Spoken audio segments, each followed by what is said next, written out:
Big-time high school football players. It's about more than posting big numbers on the field.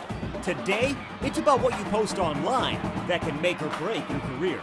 It's just a whole nother world. It's gotten crazy. I've had several kids that were really, really talented and that could have played somewhere, and they've just totally eliminated themselves from being recruited. The power and reach of social media was on display just a couple weeks ago.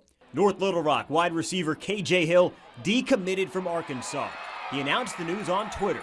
Within minutes, word spread from his phone to his over 7,000 Twitter followers and beyond. Hogs Illustrated's Dudley Dawson has covered Razorback recruiting for decades. These kids absolutely love building up their numbers. Scout.com's #1 recruit, Khalil McKenzie, has 20,000 Twitter followers. Fayetteville tight end CJ O'Grady, a Razorback commit, has 3,000. Still no small number.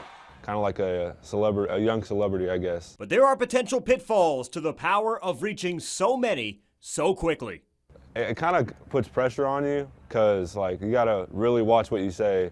I view it as if you have more followers, you have more chances to mess up.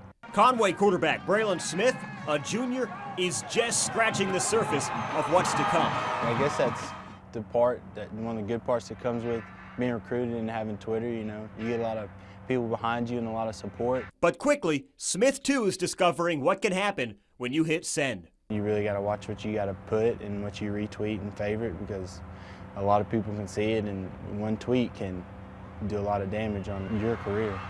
And social media isn't a one-way street. Fans, just as easily, can directly communicate with their favorite players. Fans are so passionate, and that's a good thing. Word fan is short for fanatic. I think that fits in there. It can be good and bad. Within moments of KJ Hill saying he decommitted, fans reacted. Anybody with a cell phone can get a Twitter account and say whatever they want in the comfort and protection of their living room. Some fans replied with strong, sometimes hateful messages for this 17-year-old kid. O'Grady's heard those before. I usually just ignore the negative things because I'm not that kind of guy. I'm not going to instigate or, get into that kind of stuff. Other fans hoping to sway Hill one way or the other. They now view themselves as recruiters for the university. They're going to try to get the best players by making their plea to that kid to come, and if they don't, they're gonna probably do some stupid things. The question now is, what can high schools do to teach their mini celebrity athletes how best to use the powerful tool of social media? We have a huge meeting with all football players and parents, and then it's something that we talk about in our first big beginning of the year team meeting. Ashcraft says he uses Twitter to monitor his players' accounts. We all follow our guys. Keep up with them, hey, saw what you put on there, that's not a good idea. We just kind of stay in line with our school guidelines and our school social media policy. Fayetteville actually takes that to another level. The school holds its athletes to a higher standard than the rest of the student body. We have an athletic council, and each kid signs that packet at the start of the year, and social media is part of it.